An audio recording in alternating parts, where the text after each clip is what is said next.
19 y ya hay vacaciones, pero creo que el tema es muy importante, ¿no? Y eso hace que estén todos aquí.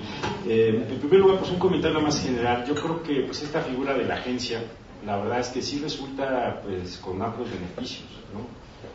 Tanto para los acreedores, para los deudores, en cuanto a eficiencia en la administración, en cuanto a costos. Sin embargo, yo creo que un tema recurrente que se presenta en los distintos puntos que se comentaron el día de hoy es que pues como que no encaja exactamente, o debería haber una figura especial en nuestra legislación para incorporar esto, ¿no? Esto se trata de la representación de acreedores, ¿no? En el mercado de valores tenemos los representantes comunes, y aquí pues un poco como que nos seguimos un poco con la práctica internacional. Agencia, pues agente pues, es un comisionista, ¿no? Y bueno, al tratarlo de incrustar en nuestras figuras, es donde encontramos estas situaciones un poco complicadas, ¿no?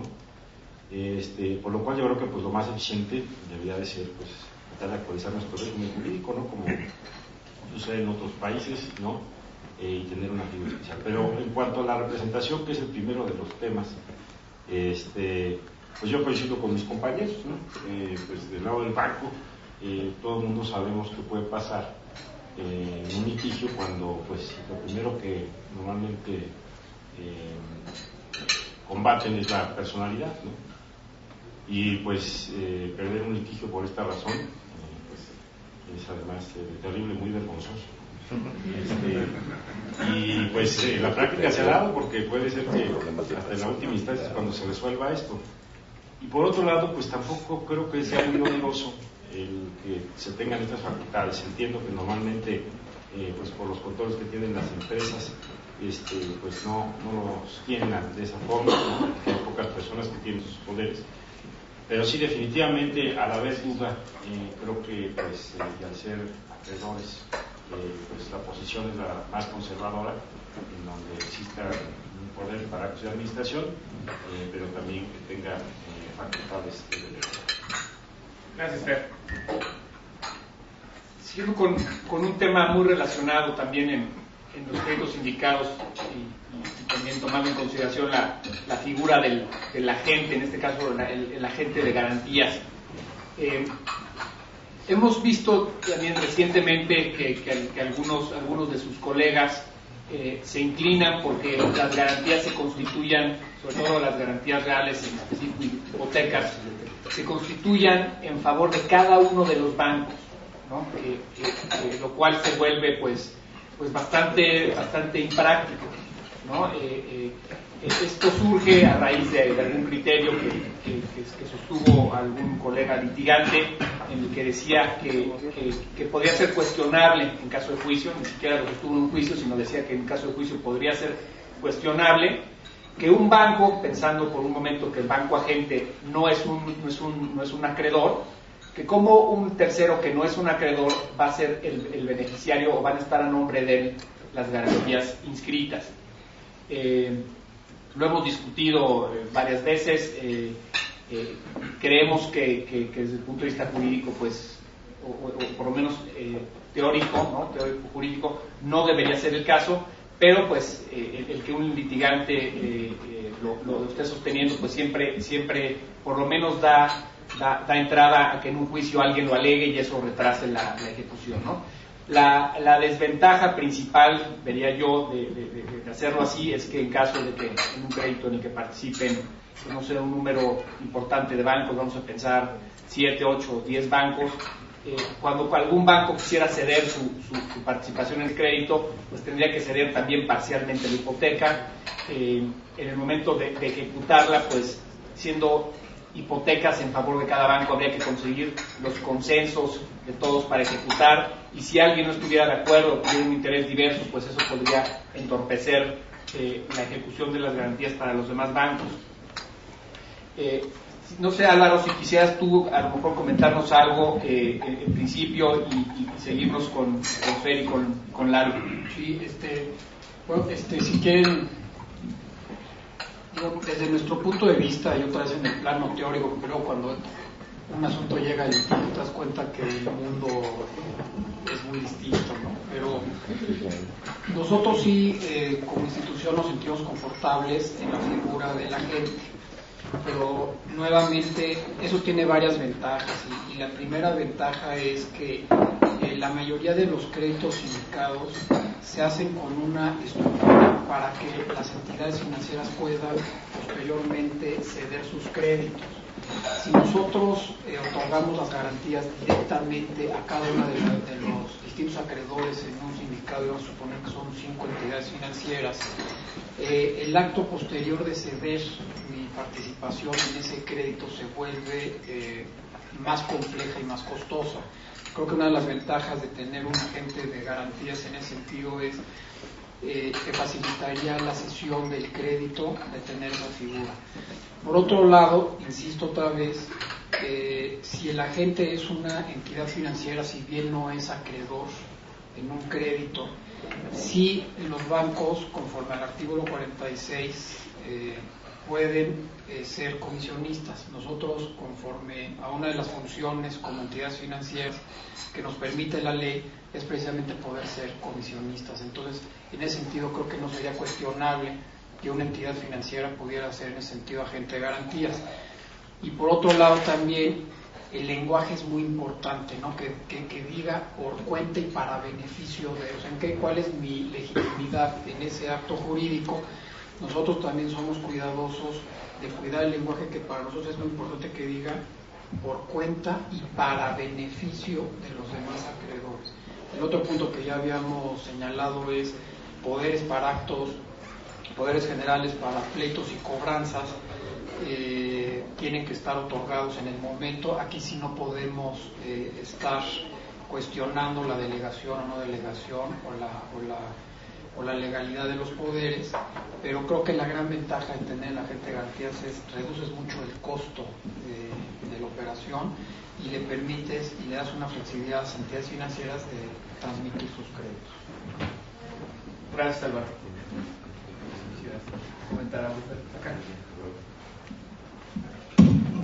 Pues mira, yo en esta parte creo que es un tema donde desgraciadamente cada vez que reboto con los litigantes, un poco con la misma realidad que mencionaba Fer en cuanto a que estamos de alguna manera importando figuras sin el marco jurídico adecuado que te lo pudiera permitir, y con una realidad judicial pues totalmente civilista y conservadora. Cada vez que tocas el tema con los litigantes se ponen, erizan el pelo y dicen, oye, el hecho de ser un acreedor hipotecario y no tener mi inscripción de mi hipoteca me deja en una situación muy incómoda. Podré tratar de buscar la parte del mandato sin representación a través del comisionista, me van a excepcionar la parte de que la porción que está válidamente inscrita para efectos de la hipoteca es nada más la porción del banco agente y no la totalidad del crédito. O sea, al final del día yo creo que desde luego los argumentos son perfectamente válidos, las comisiones, es una comisión mercantil, está perfectamente claro, la facilidad de tener la concentración de las garantías en un solo acreedor registral, aunque sea por cuenta de los acreedores, pues es perfectamente válida y demás, pero sí creo que en un momento dado en un litigio pues te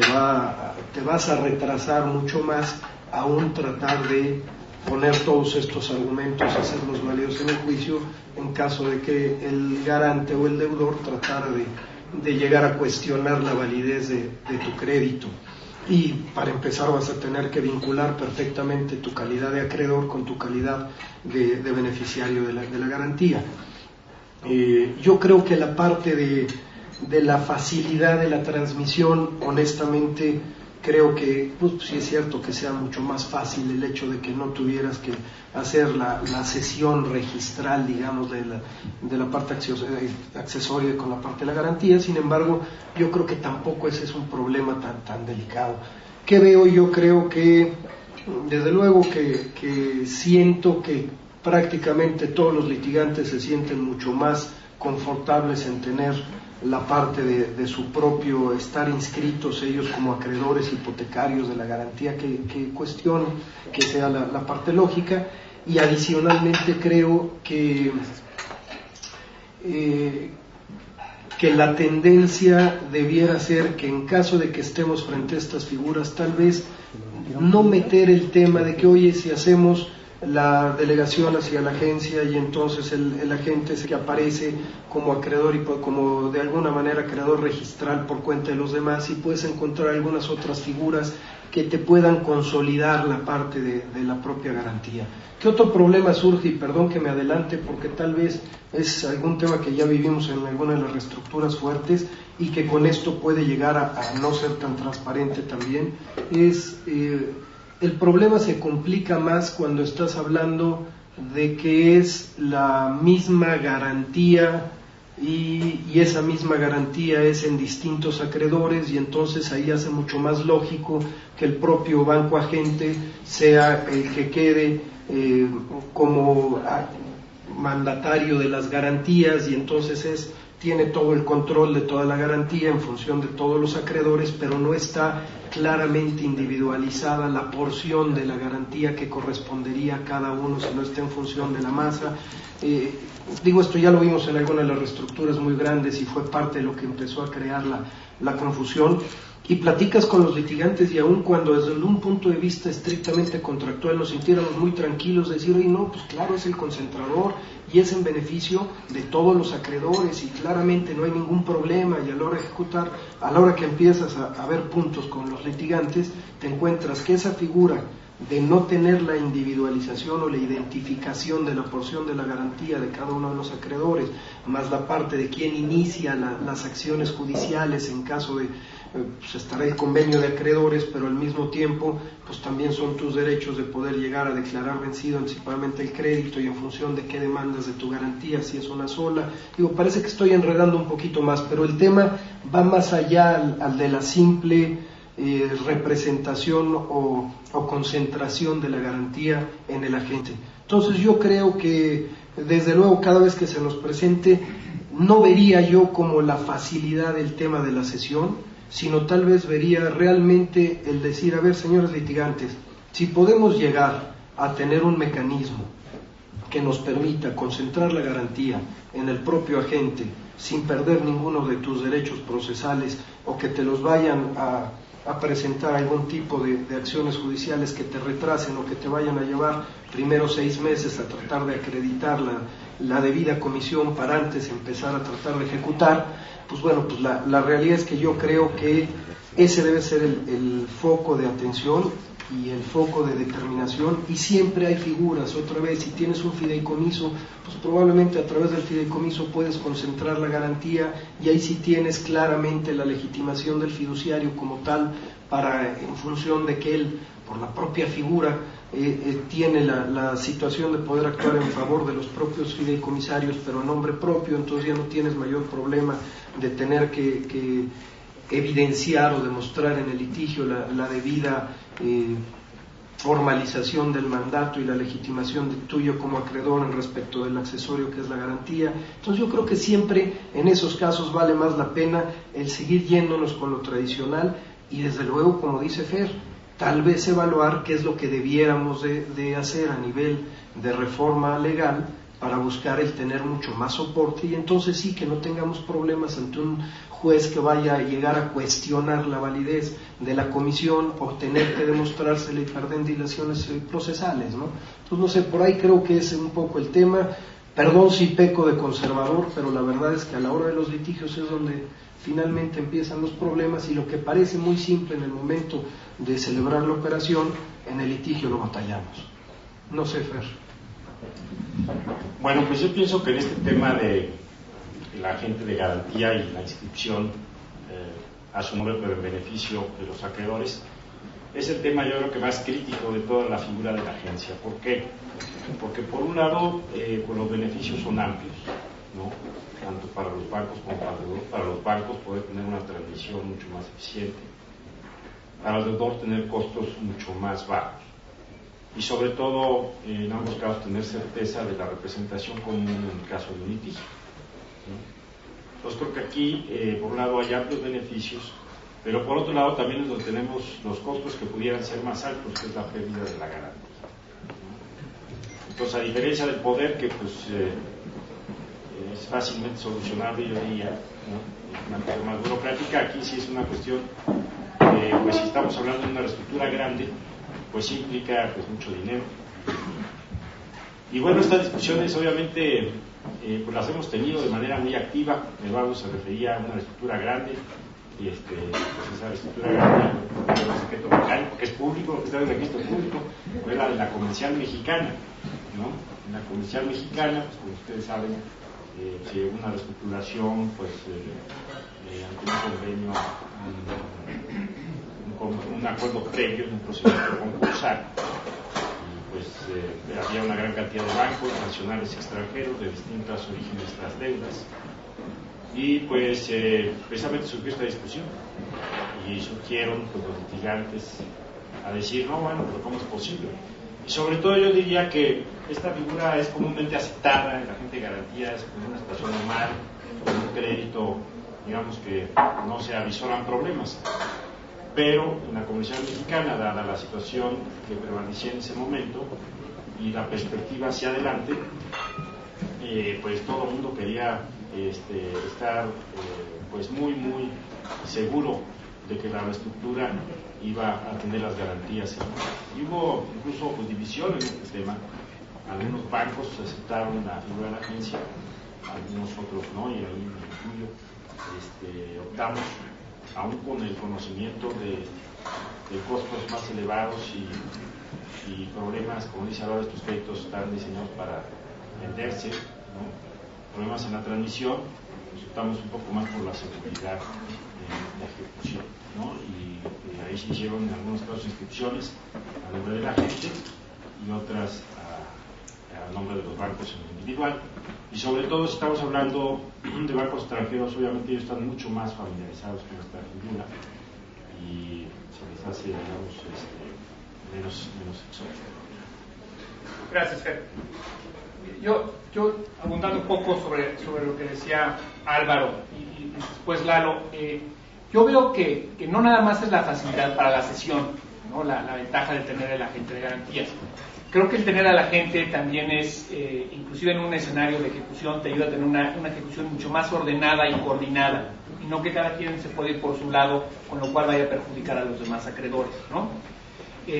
También Lalo mencionaba que sería bueno tener una reforma que previera probablemente en forma expresa la figura del agente administrativo o agente de garantías y las facultades, ¿no? Ya está digamos reconocida la figura a través de la comisión mercantil, ¿no? Y el mandato, pero sí sería bueno tener esta figura. Quisiera compartirles brevemente lo que establece la ley, la legislación chilena.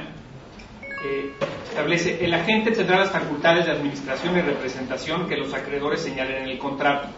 En el silencio de se entenderá que tiene facultades de mera administración y conservación.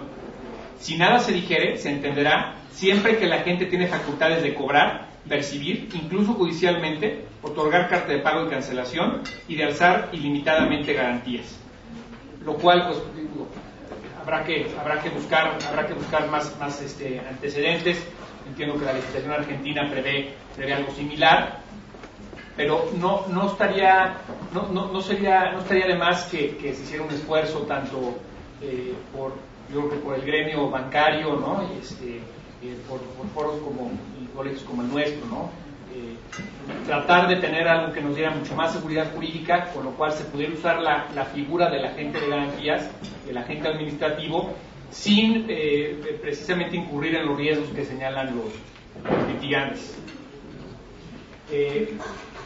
Otro tema recurrente es si los bancos, al actuar como agentes de garantías o agentes administrativos, deben hacerlo a través de su departamento fiduciario, de su división fiduciaria. Aquí el tema viene precisamente de la fracción 15 del artículo 46 de la Ley de Instituciones de Crédito, que dentro del catálogo de operaciones que pueden realizar los bancos establece practicar las operaciones de fideicomiso, a que se refiere a la Ley General de Títulos de Operaciones de Crédito, y llevar a cabo mandatos y comisiones, es decir, en la misma fracción incluye por un lado los fideicomisos y por otro lado los mandatos y comisiones. Y después el artículo 80 establece que las operaciones a las que se refiere la fracción 15 del 46, las instituciones desempeñarán su cometido y ejercitarán sus facultades por medio de sus delegados fiduciarios. Otra vez creo que aquí una interpretación estricta o literal podría ser que todos los mandatos tendrán que ejecutarlos a través de su departamento fiduciario, sus delegados fiduciarios, inclusive pues una interpretación pues muy restrictiva y muy estricta podría decir que inclusive quien comparece a la firma de los contratos sindicados para aceptar la comisión que implica el ser agente, pues tendría que ser un delegado fiduciario. La verdad es que la práctica pues no lo hemos visto así. Los fiduciarios normalmente son departamentos distintos o divisiones distintas en los bancos a los departamentos o divisiones encargadas de ver la originación y ejecución de créditos sindicados. Entendemos que hay algunos bancos que sí lo hacen, aunque en nuestra experiencia la mayoría no lo hacen a través de sus fiduciarios. Otro aspecto que habría que considerar es o una alternativa es si bien pudiera no haber concurrido un delegado fiduciario a la celebración del contrato de crédito sindicado, si la ejecución en sí debiera llevarse a cabo a través de la división fiduciaria de los bancos o del banco agente. No sé, Fer, si tú quisieras empezar a comentar un poco sobre este tema. Sí, en este respecto yo creo que la interpretación literal del artículo 80 de la Ley de Crédito, de la actuación al amparo de la fracción 15 de 46, que establece fideicomisos, mandatos y comisiones, que sea exclusivamente a través de delegados fiduciarios, se me hace que es demasiado estricta y creo que solamente es aplicable cuando estamos hablando de negocio fiduciario, ¿no? Si no fuera así, si estuviera yo seriamente preocupado, porque pues los bancos realizan mandatos y comisiones en otras áreas de maneras muy diversas. Obviamente esta fracción 15 describe las principales operaciones de servicios de los bancos, en donde operan no por cuenta propia sino por cuenta de terceros, prestando un servicio y cobrando una comisión. Tal es el caso, por ejemplo, de las operaciones con valores, en donde pues diario hay compraventa de valores por cuenta de terceros, en donde no hay una intervención del área fiduciaria, ¿no? Ahora, por otro lado, tampoco veo que sería inconsistente también interpretar que un delegado fiduciario va a actuar, o tiene que actuar exclusivamente en una operación donde no hay un fideicomiso. En la práctica, algunos bancos manejan no tanto la documentación, la firma de los contratos de agencia, sino la operación de los mismos, en virtud de que cuentan pues, con los sistemas y el personal que maneja, digamos, ahora sí que cuentas y registra intereses y pagos. Entonces, pudiera ser más bien por un criterio en la operación de la naturaleza de las operaciones, ¿no? Más que por una restricción legal basada en la derecho. Gracias. Claro, ¿quieres comentarnos tu punto de vista? Bueno, coincido completamente con la posición de Fer. Creo que hay que separar un poco la parte estrictamente jurídica de la parte operativa, de la parte contable inclusive. Yo creo que de alguna manera, en qué área como, digamos, organizacional o gente que esté dedicado al tema es lo más irrelevante, o sea, si está ubicada el personal en un área fiduciaria o en alguna otra área es de lo más irrelevante. El alcance de si debiera o no ser delegado fiduciario, coincido completamente con Fer. Creo que para celebrar operaciones de fideicomiso propiamente sí es muy importante cuidar que sea a través de delegados fiduciarios. El celebrar cualquier otro tipo de mandatos o comisiones pues es indistinto cualquier apoderado y no necesariamente debiera ser delegado fiduciario. Y como Fer apuntaba, hay un mundo de operaciones que celebran los bancos y que no necesariamente se lo realiza a través de delegados fiduciarios ni por conducto de la estructura de su área fiduciaria. Y esto también llevaría a otra situación. Hay una lógica en la cual también se cuida la figura del fideicomiso y va del lado contable, en donde la propia ley nos pone la situación de llevar una propia contabilidad y recibir y contabilizar en cuentas de orden y toda una serie de cosas totalmente lógicas en el tema de los fideicomisos y demás, que por ejemplo que en otras situaciones pues no son tan relevantes y no se hace. Ustedes, para cada contrato de agencia no se registra un número de contrato y se da de alta y se lleva una contabilidad y se presenta estados de cuenta. O sea, realmente el diseño para efectos el diseño legislativo y la separación, yo lo veo muy claro enfocado hacia la actividad fiduciaria, aun cuando es cierto que hay ciertos tipos de mandatos y depósitos que siguen la misma suerte, los de los escrow accounts o depósitos condicionales y demás. Pues es muy claro que si bien la distinción está en la parte de la actuación como fiduciario o mandatario, la operativa de recibir determinados bienes o derechos para la custodia y la procuración de algún fin en particular, pues está perfectamente claro y esto se asemeja mucho más a que pueda ser algo claramente equiparable, por lo menos en el tema operativo y contable. Pero la parte de la agencia, salvo por lo que se refiere el propio Fer en la parte de que normalmente son áreas, que el área fiduciaria son áreas que además de técnicos jurídicos habitualmente tienen estructuras operativas que permiten la facilidad de controles, de flujos, de pagos, de todo, que hacen una lógica administrativa que los ubiques ahí, pero yo lo vería más por conveniencia administrativa que por requisito legal. Y desde luego la parte de facultades considero que bastaría que actúen como un mero apoderado y no, o sea, facultades de actos de administración y no necesariamente el nombramiento de delegación fiduciaria. Gracias, Lalo. Alvarito. Muchas gracias. Yo creo que aquí es un claro ejemplo de lo que es el deber ser y el ser, ¿no? O sea, como dice Fernando, si aplicamos estrictamente el artículo 80 de la Ley de Emisiones de Crédito en relación con la fracción 15, pues no distingue la ley si nada más se trata de negocio fiduciario o de cualquier otro tipo de mandato o comisión. Pero podemos llegar al absurdo entonces que todos nuestros contratos de inversión, al amparo del cual realizamos operaciones de compra y venta de valores por cuenta de terceros, tendrán que hacerse a través de los delegados fiduciarios. Sin embargo, y aquí en el tema práctico, por ejemplo, lo que nosotros hemos hecho es, y regresando a los créditos sindicados, nosotros tratamos de distinguir dónde somos nosotros nada más agentes sin ser también acreedores y en qué contratos somos agentes y acreedores.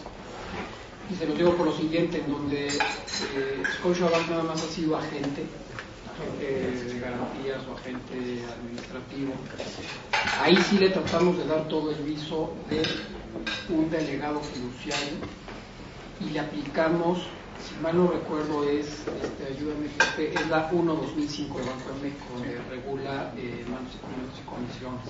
Perdón que te interrumpa, pero en las representaciones comunes, equiparando la parte de valores, tradicionalmente ha sido efectuada por parte de las áreas fiduciarias con esas modalidades. Entonces, con esto que dice Álvaro, de en aquellas agencias en las que abiertamente solo den servicio de administración a favor de terceros, sin ser también parte acreedora, pues tal vez se está acercando mucho a la representación. Es correcto. De valores, ¿no? Entonces nosotros lo que estamos haciendo en ese sentido es, cuando nosotros tenemos un interés del negocio en cuanto a acreedor, sí le damos todos los visos de un delegado fiduciario y procuramos insertar también en los documentos todos los requisitos legales que impone la 1/2005, ¿no? Que se le hizo saber al cliente, el artículo 46, fracción 15, las limitantes en las funciones de la institución de crédito, que no vamos a asumir obligaciones por cuenta de terceros, etcétera. Cuando es otra vez agente de garantías, como había dicho Fernando, y ahí nos estamos jugando al final del día la cobranza, con mayor razón tratamos de cuidar este tipo de formalidades, simplemente para no darle a un tercero ningún pretexto para poner alguna excepción que va a retrasar aún más el crédito. En el fondo, yo sí creo que se tendría que revisar esa redacción. La aplicación por las entidades financieras creo que es bastante homogénea. Y sin embargo, si ustedes leen otra vez lo que la ley dice, no distingue si es nada más fiduciario, ¿no? Pero al final del día, en última instancia, pues es una falta administrativa en caso de que la autoridad quisiera cambiar el criterio de aplicación. Pero vamos, creo que no hay más. Gracias, Álvaro. Otro punto que surge muy recurrentemente en las negociaciones con los créditos, también los créditos estructurados, sindicados, es el viejo tema de los pagarés, ¿no? Y lo que normalmente están pidiendo los deudores o muy frecuentemente es que los pagarés sean no negociables y sean causales. Desde un punto de vista de mantener que sean títulos ejecutivos, pues se puede discutir. Desde mi punto de vista, el que sean no negociables e inclusive causales no les quita la característica de ser títulos ejecutivos. Se puede discutir, lo hemos discutido. Sin embargo, hemos visto que inclusive en algunos créditos en los que han participado varios bancos, que algún banco pide que el pagaré sea negociable y sea no causal, y otro banco en el mismo crédito nos pida lo contrario, ¿no? Lo cual, bueno, no siempre es lo más recomendable, pero esa es la situación, ¿no? Aquí probablemente habría que también distinguir si hay bancos extranjeros o si hay bancos mexicanos, si el crédito del cual derivan los pagarés es un crédito regido bajo ley mexicana o bajo ley extranjera. Pero quisiera que nos puedan compartir un poco cómo lo ven desde el punto de vista del banco y cuáles han sido sus criterios. Y si pudiéramos empezar con Álvaro y luego Lalo y luego Fer, se lo agradecería. Siempre es más difícil ser el primero. Bueno, aquí nosotros, si quieren nada más empezar, desde el punto de vista práctico, para nosotros como entidades financieras no nos interesa, creo que no lo quiero sobresimplificar, pero para nosotros no es tan importante si tenemos o no un pagaré, sobre todo porque en materia de crédito nosotros ya tenemos el privilegio legal de la acción ejecutiva mercantil. Pero en la mayoría de estos créditos sindicados otra vez hay la participación de entidades del exterior que quieren también tener ese privilegio, igual que las entidades nacionales, y exigen pagarés. Ahora, ahí muchas veces se arma una ensalada, porque tenemos que el crédito está regido bajo ley de Nueva York, y si ustedes leen ese tipo de créditos, pues se darán cuenta que un crédito de menos de 80 páginas pues tendría algún problema, ¿no? Los créditos bajo ley de Nueva York nada más son 40 páginas de definiciones, es otra cultura, otro tipo de redacción, otro tipo de situaciones. Tenemos un contrato bajo ley extranjera.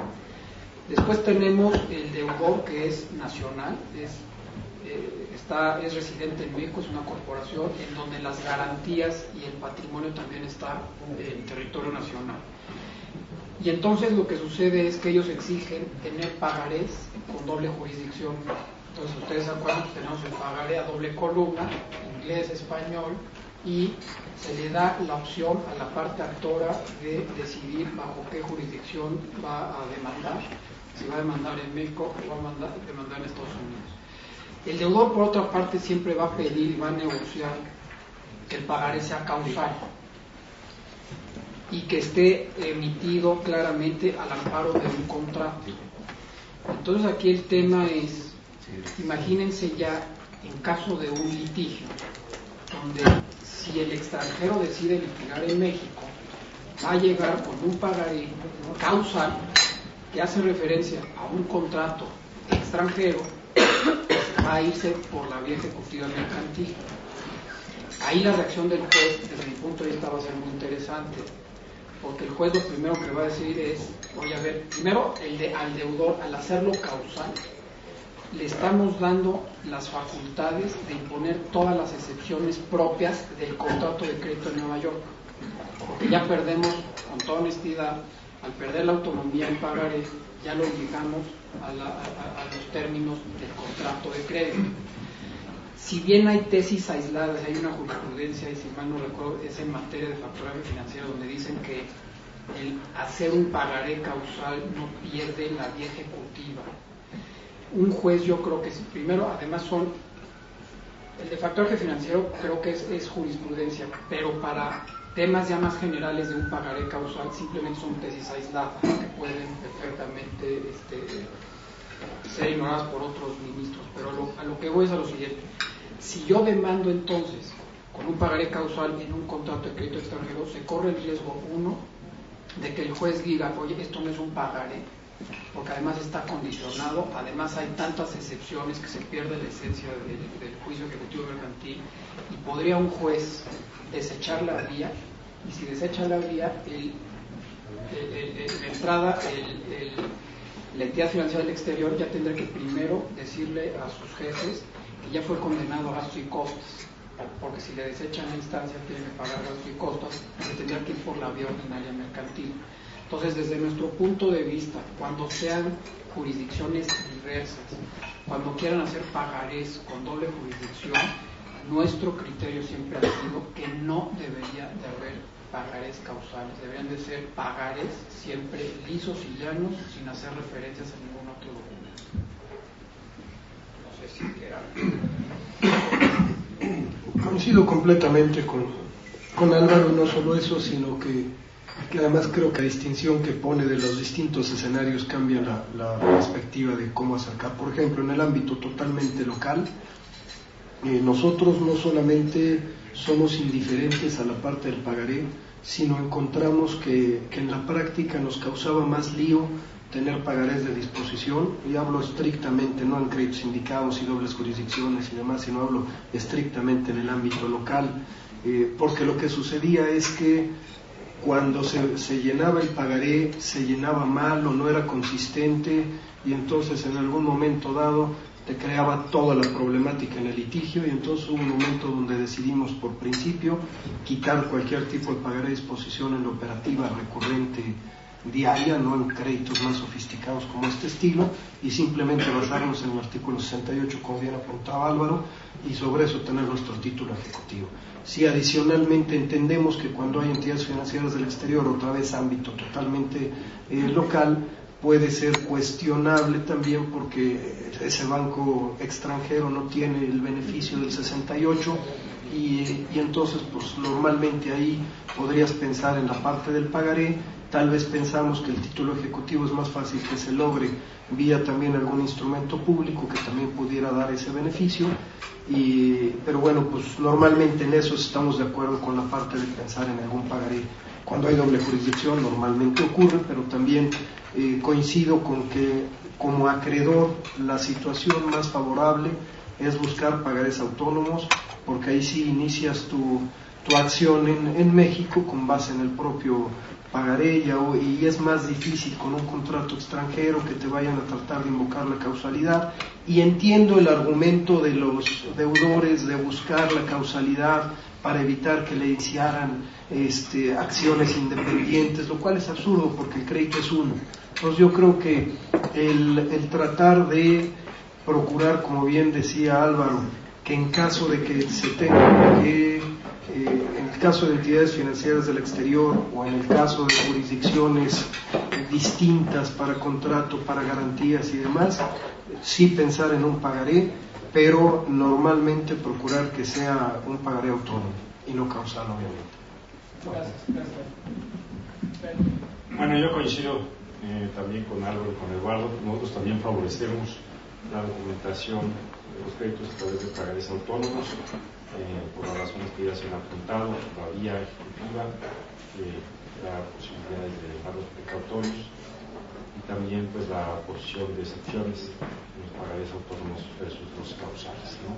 Pues ahí creo que sí tenemos un acceso más limitado, aunque por otro lado con un pagaré causal pues se trata de bancos mexicanos, como ya también se mencionó, pues la certificación contable como el contrato de apertura da acceso a la vía, no a la limitación de excepciones, ¿no? Pero bueno, de una manera de esto.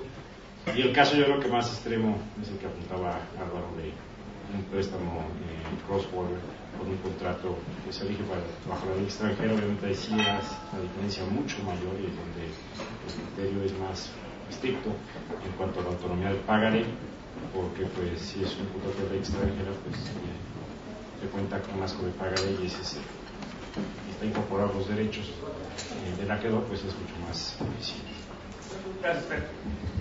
Un último tema del que me gustaría conocer su experiencia es ¿qué han visto ustedes en cuanto a la ejecución de las prendas sin transmisión de posesión? Una figura pues, relativamente nueva, ¿no? Relativamente nueva, sobre todo si se considera pues, el plazo que tarda en madurar los créditos que lo utilizan y después en llegar a los tribunales este tipo de garantías. Si quieren podemos usted su opinión, como decía, y después podríamos abrirlo a algunas preguntas que pudieran tener nuestros invitados también. No sé, si quieren, Fer, si pudieras. Bueno, la prenda sin disposición, desafortunadamente, pues no hay mucha experiencia, ¿no? Hay mucha experiencia. Creo que un poco la reforma de garantías del año 2000 fue muy conveniente, muy adecuada, pero yo creo que también no se consideró mucho nuestra realidad, tanto jurídica como de negocios, ¿no? Creo que mucho estuvo influenciado por académicos en algunos casos extranjeros, ¿no?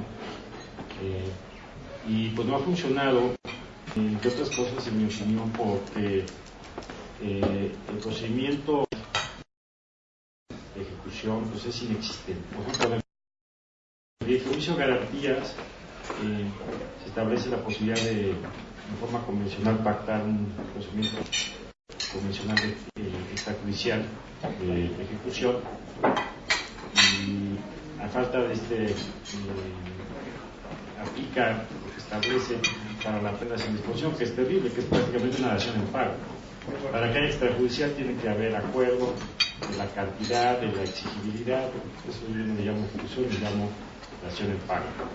Y si no, pues nos vamos al procedimiento judicial. En realidad no vemos mucho beneficio. Obviamente también pues debemos reconocer también la bondad que hemos tenido en los últimos años, donde no ha habido muchos litigios ni carteras vencidas, ¿no? Entonces tampoco se han puesto a prueba muchas de estas instituciones, y cuando se ponen a prueba especialmente en épocas difíciles. Gracias. Bueno, coincido completamente con Fer otra vez. Me parece que este es el recurrente de la mesa, el decir que coincidimos, pero la realidad es que es cierto, no hay mucha experiencia, afortunadamente. También es cierto la realidad que la reforma pues tampoco fue lo suficientemente enfática. Creo que hay mucho que hacer ahí. Creo que inclusive como gremio tenemos que seguir insistiendo y buscando el tratar de adecuar todas esas figuras para que de veras funcionen, y ver que pues eventualmente sí podamos tener una reactivación de crédito vía tener mayor certeza en la ejecución. Y está todo el tema de revisar el procedimiento extrajudicial, como bien apuntaba Fer. Está también toda esta parte ahorita que hablaba del fideicomiso. Pues bueno, el fideicomiso te da toda la tranquilidad del procedimiento extrajudicial, pero con una oposición judicial tampoco tienes la certeza del procedimiento en el que te estás metiendo en el litigio, con lo cual la propia certeza jurídica se te puede convertir en inseguridad jurídica. otros temas muy relacionados con todo lo que es la propia materia de ejecución, que pues, Fer y yo hemos tenido la oportunidad de platicarlo mucho y ver qué podemos hacer, es en temas donde hay mercados que son muy activos en prácticamente hacer compensaciones y cobrarse y hacer como son las prendas transmisivas de propiedad, las típicas colaterales de derivados, ese estilo de cosas, donde las prendas de dinero, y donde dices, bueno, ¿dónde es el punto donde el acreedor prendario de dinero, que con la fungibilidad de que es traslativa de propiedad, cuándo se puede hacer dueño o no, si ante incumplimiento puede aplicarlo o no, que no se entienda cumplimiento de la obligación previamente o que no se entienda que violó su garantía de audiencia? O sea, yo creo que en todos estos temas de ejecución, sea prendas sin transmisión de posesión, sea fideicomiso de garantía, sean prendas o mecanismos traslativos de propiedad, como todo este estilo de los colaterales, creo que hay mucho que trabajar todavía y bueno, afortunadamente no hay mucha experiencia judicial hasta ahora, pero creo que los riesgos siguen estando ahí y vale la pena tratar de afrontarlos y ver de qué manera tratar de minimizarlos vía algún tipo de negociación con procurar alguna reforma. No lo sé. Gracias. Pues nada más para complementar lo que han dicho, para no repetir tanto, que estamos de acuerdo. Tampoco tenemos experiencia en la ejecución de la prenda. Lo que nosotros sí vemos es que esta figura de la prenda sin transmisión de la posesión, en eso no tenemos experiencia. En la prenda sin transmisión de posesión, vemos que es una figura en donde la Ley de Títulos y Operaciones de Crédito impone una serie de requisitos importantes en el contrato, en todo el procedimiento de la formalización de la prenda. Y estamos en un país en donde prevalece la cultura formalista en tribunales. Lo que nosotros prevemos como uno de los riesgos adicionales que ya apuntaba Eduardo, es el tema de que un requisito se les va, o el juez le da una interpretación a una redacción para decir que no se cumplió con un requisito de los establecidos en la Ley de Títulos y Operaciones de Crédito, donde pudiera bastar para que perdamos la prenda. Entonces, creo que sí tiene bastantes riesgos de ejecución, simplemente por los requisitos formales y por la cultura formal que tenemos en nuestro sistema judicial. Lo que nosotros también procuramos en el banco cuando tomamos este tipo de garantías, además de hacer un checklist exhaustivo de que se cumpla con la formalidad, viene el tema de la descripción de la garantía. ¿Cómo vamos a describir la garantía genérica?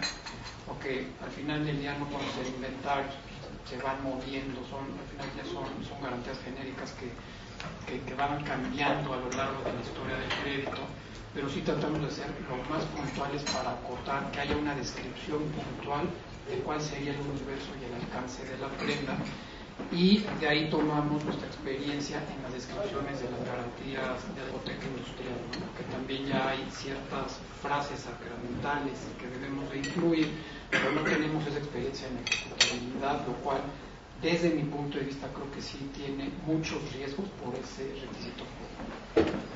Gracias, Eduardo. Sí, nada más un comentario muy breve.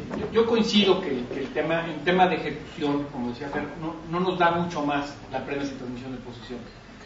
Yo veo dos ventajas. Uno es el tema del perfeccionamiento, que te evita incurrir o recurrir a la figura del depositario que estábamos antes, ¿no? Sobre todo cuando estás hablando. Exacto. ¿Perdón? Y que además te lo trataron de tirar en todos los... Exactamente, ¿no? Y aquí puedes, sobre todo, perfeccionar en una forma mucho más limpia garantías sobre intangibles, ¿no? Sobre intangibles o sobre maquinaria y equipo que por naturaleza pues, no podías desposeer al deudor. Por otro lado, yo también veo la ventaja de la prenda genérica. La prenda genérica en la que inclusive pues, no es necesario hacer una descripción específica de todos los bienes, sino que son simplemente todos los bienes que utiliza el deudor o el garante en el uso ordinario de su negocio, ¿no? Ahí veo ya esas dos ventajas. coincido, y creo que también hay otra vez aquí una oportunidad del gremio bancario y los colegios de abogados que pudiéramos pues apoyar o ver que se hiciera una reforma en la que se incluyeran precisamente esas preocupaciones. Lo que dice Álvaro es muy cierto, al haber tantos requisitos, inclusive hay duda de cuáles son inclusive requisitos de validez y cuál es esa y dónde existe la posibilidad de que las partes lo pacten en forma libre, ¿no? O donde hay inclusive supletoriedad de la norma. Ya, solamente ese es mi comentario. Paco, tú querías comentar algo. Sí, algo muy parecido, porque a mí me preocupa el tema de la prenda, sí, lo he visto como muy preocupante, porque en apariencia es muy atractivo, muy moderno, acorde con lo que se está manejando en otros países. Yo creo que por eso también se redactó de esa forma, pero si no se complementa con otros tipos de reformas, con educación a los jueces del Poder Judicial y entender lo que se trata de hacer muy difícil de ejecutar. Y me preocupa mucho también el tema que mencionaban todos de los activos que se van a dar en garantía. Si tú listas los activos tangibles, pues va a haber poco problema. Pero ¿qué pasa con todos los intangibles que son cuentas por cobrar? Pues cuando ya se cobraron, salen de la garantía, pero entran otras que no existían cuando se constituyó la garantía. En el momento de ejecutar la prenda, bueno, ¿cuáles son los créditos que van a estar ahí? ¿Cómo los vamos a ejecutar? Yo creo que un juez se va a volver loco, ¿no? Y va a ser un lío también de ejecutar. Entonces, ante todas estas problemáticas, yo creo que es increíble, pero este tipo de créditos tienen que seguirse garantizando de la forma tradicional que se hacía desde hace muchos años, con hipotecas, pagarés, de forma, digamos, más conocida desde hace muchos años. Gracias, Paco. Tal vez, Pepe, complementando de la parte de perfeccionamiento que mencionas, creo que es bien importante ese paso, porque efectivamente a quienes nos tocó vivir toda la época de reestructuras fuertes de hace varios años y Fobaproas y todo ese estilo de cosas, veías que primero la identificación de los bienes dados en prenda era un problema, y segundo, la parte del depositario siempre lo trataban de tirar pero de entrada, y todo este tema iba muy ligado a que normalmente se seguía el criterio de que no había habido una auténtica desposesión, porque si el depositario era el director de finanzas o el director general, pues realmente era el propio administrador, y entonces con eso te lo trataban de tirar, y tal vez eventualmente lo que quedaba para los bancos, y en algunos de los casos así se fueron acercando las negociaciones, fueron las acciones penales por la mala actuación del depositario y nada más.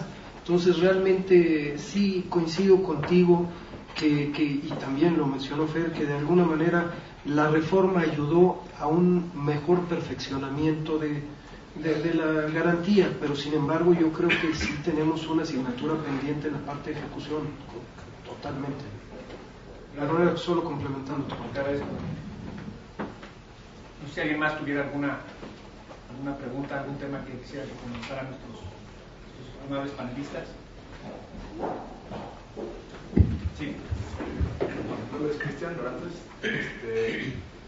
Pareciera aquí de la exposición que hicieron de este último tema que el consenso es que no les gusta la figura en el temas de ejecución, y también hablan que no hay experiencia en la ejecución. Entonces mi pregunta es si la bondad o no de una figura no debiera ir más allá de la experiencia que ha habido en casos de ejecución, porque ¿qué fue primero? ¿No ha habido experiencia porque no les gusta la figura conceptualmente y no la usan y por eso no ha llegado a tribunales? ¿O no ha llegado a tribunales porque per se es una figura mala? O sea, es como un poco tratar de saber qué fue primero, qué es primero, ¿no? Porque yo creo que es un tema importante para determinar si una figura es buena o no. Voy a poner un ejemplo que ahorita está de moda. Las fibras hace unos años existen y apenas hace poco tienen auge debido al impulso de la infraestructura en nuestro país. Hace unos años nadie quería usar las fibras porque las veían como algo que no era factible desde el punto de vista de negocios, desde el punto de vista jurídico.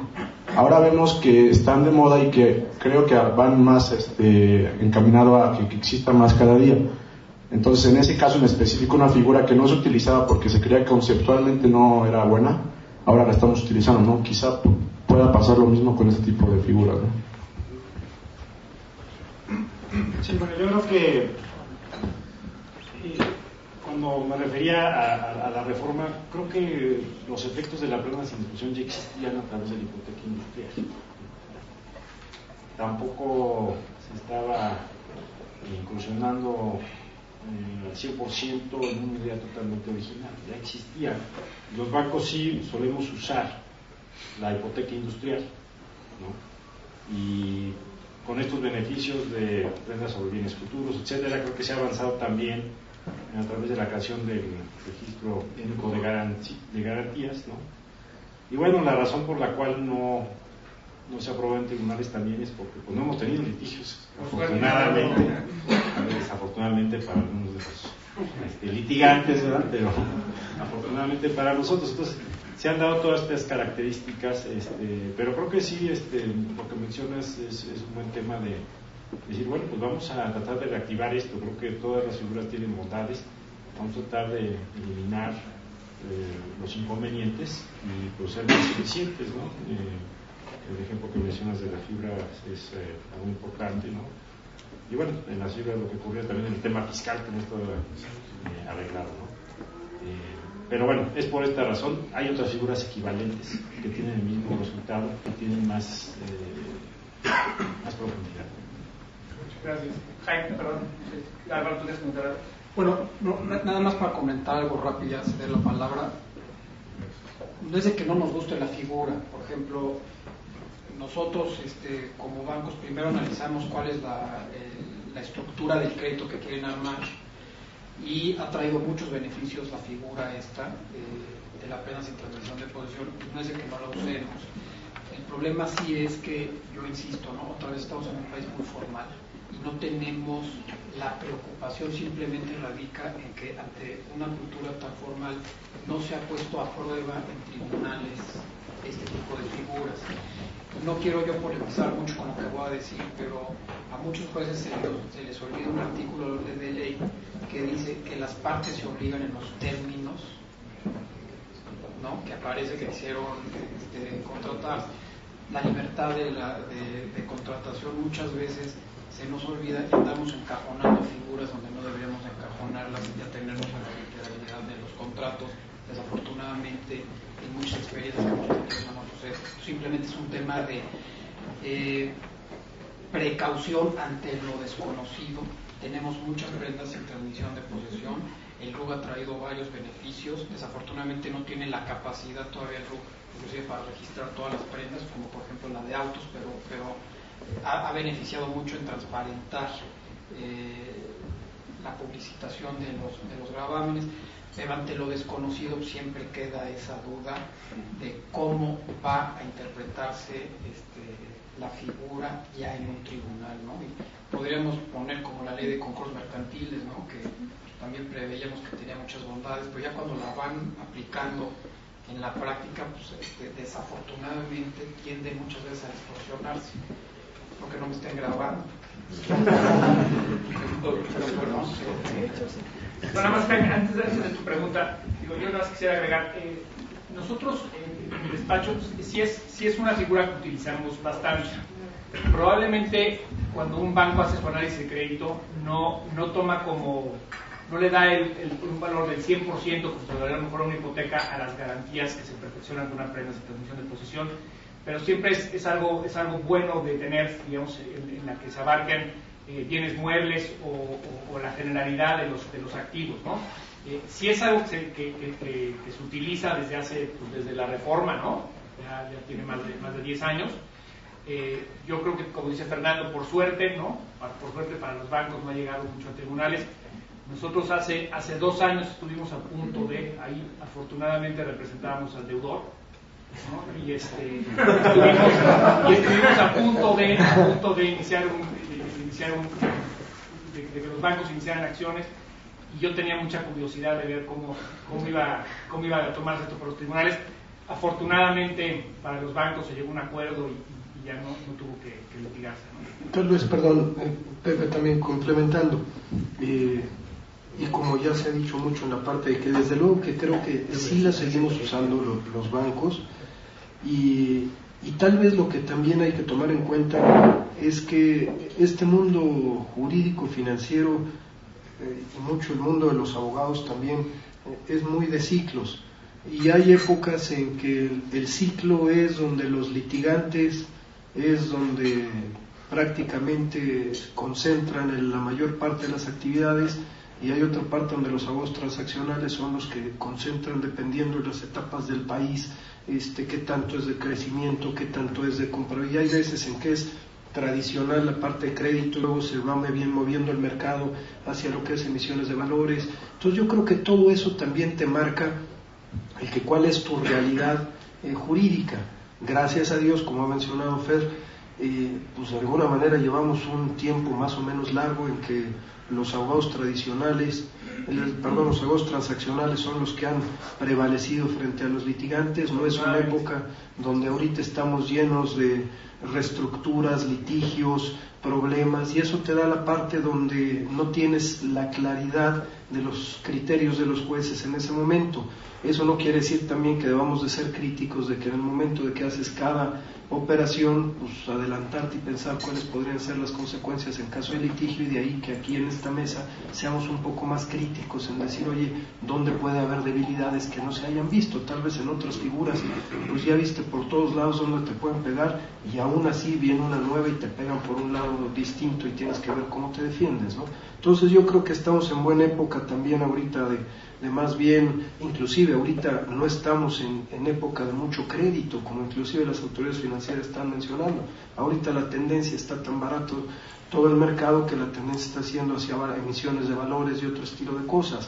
Entonces yo creo que eso también, cuando ponías el ejemplo de las fibras, con independencia del tema fiscal, que desde luego fue algo que abrió mucho la disponibilidad del producto, la realidad es que también la disposición del mercado, buscar otras alternativas de inversión distintas a papeles corporativos u otras cosas, pues también llevaron a que también el apetito está ahí. Entonces yo creo que también hay que ver cuál es la tendencia de la economía, y eso va llevando al mundo jurídico financiero de un lado para otro. Gracias, Lalo. En relación con el famoso judicial test, ¿no?, de la figura, yo quisiera remontarme al pasado. Muchos de los que están aquí vivimos esas épocas en las cuales el fideicomiso de garantía era un instrumento que, mientras unos bancos utilizaban ampliamente, otros no lo hacían.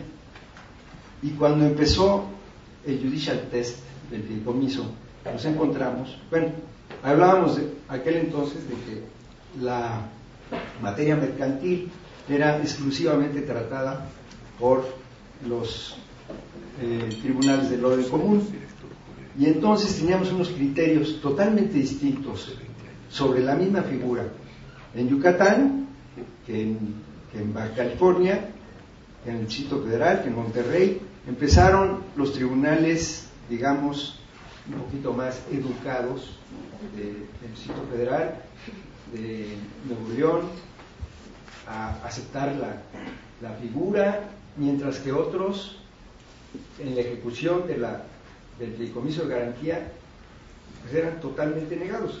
¿Qué pasaba? Que muchos de los bancos se negaban a utilizar la figura. Los que amábamos esta figura del fideicomiso fue empezar a luchar y empezar a ver cómo, a través de las ejecutorias de los tribunales federales, empezaba a caminar esto, y finalmente pues es una figura que tiene el uso que le hemos visto, ¿no? O sea, yo creo que esto del miedo al judicial test no debe hacer que por parte de las instituciones se deje de utilizar la figura. Ya vendrá, primero vamos a llegar al río y luego vemos cómo lo cruzamos. Totalmente de acuerdo. Gracias, Mauricio. Sí, en el tema de la agencia, creo que son dos temas. Uno, la organización de los bancos, cómo se van a tomar las decisiones para iniciar una acción en contra de el deudor o ejecutar una garantía. Y pues partimos de la premisa que esa parte está superada en el contrato, es decir, los bancos saben cómo funciona, y si es el 66% que se necesita para iniciar una acción, pues es el 66%, y de alguna manera se restringe la posibilidad de ejercer tu derecho individual, ¿no? Entonces, es una plática porque por ahí se tocó. El segundo, ¿qué defensas puede oponer el deudor? Como mitigante, digo, a lo mejor estoy diciendo algo obvio, pero también el principio de autonomía de la voluntad, ¿no? ¿En qué medida, si somos más empáticos en la aceptación y reconocimiento del deudor, en que un agente de garantías sea acreditante o no, pero que un agente de garantías va a tener el papel que decimos va a tener en el contrato, si somos más empáticos en el documento de la aceptación, reconocimiento, incluso renuncias a oponer ese tipo de defensas, digo, sería interesante la opinión de un litigante, ¿no? Pero otra vez, si expresamente se está aceptando una situación, pues posiblemente complique ese argumento ya en el litigio, ¿no? Porque regresamos un poco a lo que hablamos un momento, no sé, Fer, mi punto de vista. No, bueno, en la parte, pues, el documento, digamos, de la agencia suscrito por los bancos, reconocido de alguna forma por los deudores, ¿no? Y pues, creo que yo vería complicado que pudiera un deudor obligar o que fuera válido eso a poner excepción. Obviamente aquí pues, la excepción del deudor es la falta de personalidad, es decir, la garantía debe de ser a nombre de los acreedores y este señor no es el acreedor, o ese acreedor nada más bueno, en esa calidad de agencia, ¿no? Esa figura no existe. Por eso yo creo que habría que retomar esta idea, y ahora que estamos en un mundo de reformas, ¿no?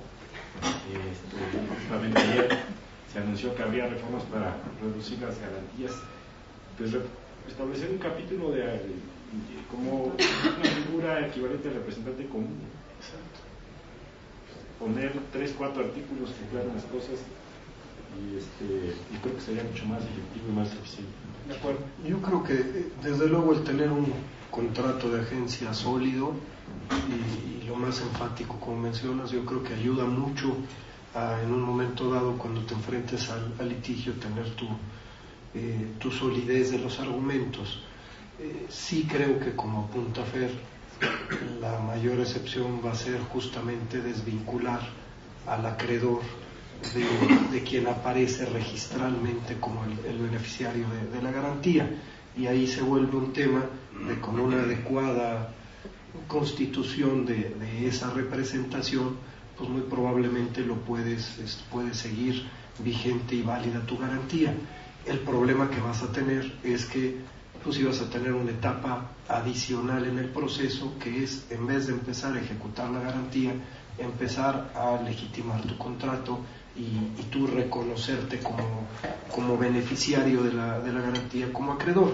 Entonces, por eso decía, no necesariamente es un tema donde la agencia es ineficaz, simplemente lo que sí es un hecho es que, con la realidad de lo que hablaba Álvaro de los criterios de los jueces, seguramente va a ser mucho más difícil de ejecución a que si apareces tú registralmente como el acreedor hipotecario. Coincido con Fer en la idea de que, aprovechando, y de hecho como gremio creo que estamos tratando de participar activamente, es pues bueno, tomar todos estos ejercicios y pláticas para efectos de poder apoyar el que cualquier reforma pudiera ser. Y si hay un reconocimiento legal perfectamente claro, establecido, pues ya no solamente es tu contrato donde lo vas a poner, sino vas a tener también una disposición normativa que te va a ayudar a que el propio juez no va a dar lugar a la interpretación y te puedes ir al fondo del asunto, que es ejecutar tu garantía, y no empezar a legitimarte como acreedor para poder empezar a ejecutar. Sin querer polemizar tanto, por ejemplo, otra vez, por eso volvemos lo que decía el licenciado Rocha, otra vez el judicial test es muy importante, y el hecho de las necesidades de reforma, no porque esté yo en contra de alguna necesidad de reforma, contra que bueno, pero eso otra vez refuerza el tema de que estamos ante un sistema judicial excesivamente formal. No nada más es el tema de las agencias. Oye, tengo una comisión mercantil, estoy actuando por cuenta y en beneficio de quien me dio el poder tiene facultades para delegación, aquí está el contrato donde me dan la comisión mercantil, aquí está el poder para pleitos y cobranzas que me dieron todas las entidades financieras. Ah, sí, pero fíjate que no tienes interés legal en el asunto, pues nos pegamos un tiro, ¿no? Entonces, que haya necesidad de regularlo, creo que eso reforzaría sobre todo la manera en que está construido nuestro, permítanmelo decir, el mindset judicial en México, ¿no? Tiene que ser figuras perfectamente formales establecidas en una ley de estricta aplicación. Lo mismo nos ha sucedido, por ejemplo, el judicial test y es un gran pendiente que todos tenemos. No quiero aquí desviar la conversación, pero tiene mucho que ver también, por ejemplo, las operaciones de derivados. Las operaciones de derivados, desde nuestro punto de vista, no debería estar cuestionada ni siquiera la naturaleza legal, ¿no? Pero como para muchos jueces es un contrato innominado, entonces es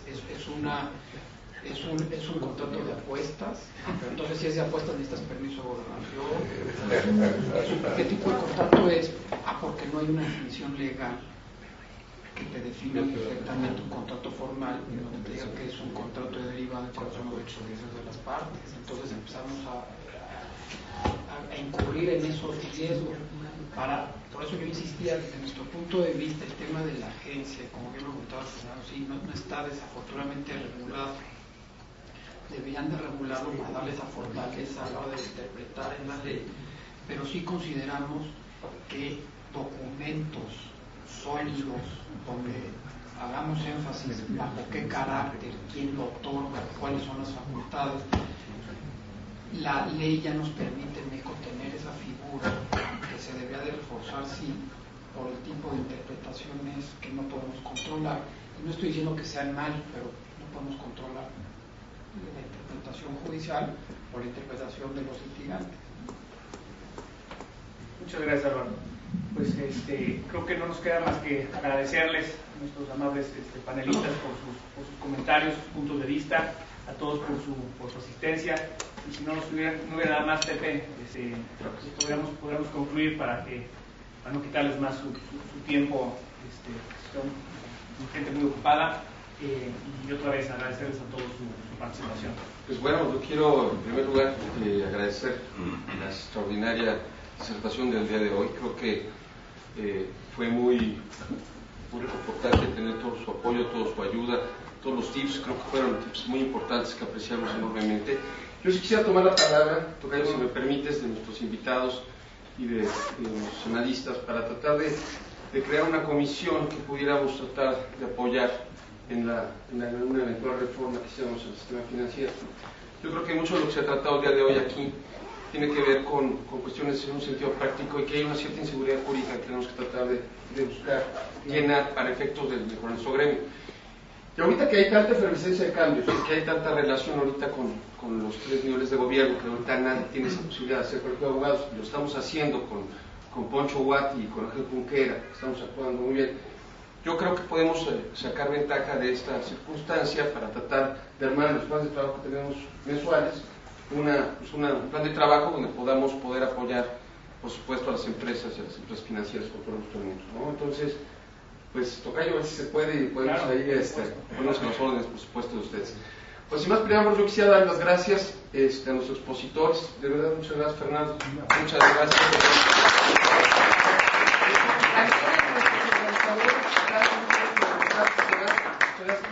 Lucy y su presencia. Yo estoy dando un reconocimiento. Siempre, antiguamente dábamos unos relojes de plástico que llegábamos a la casa y los tirábamos. En esta ocasión estamos dando un reconocimiento por parte, una pequeña participación por parte de ustedes a una institución muy seria que se llama PEP, que es una institución que busca educación, que tiene más de 15 años y que de manera sin fines de lucro está tratando de apoyar a las escuelas primarias para la creación de computación, bibliotecas, capacitación, padres de familia, etcétera. Y bueno, pues les doy un diploma agradeciendo a nombre de ustedes a NADE para dar una presentación. Muchas gracias nuevamente, gracias a ustedes.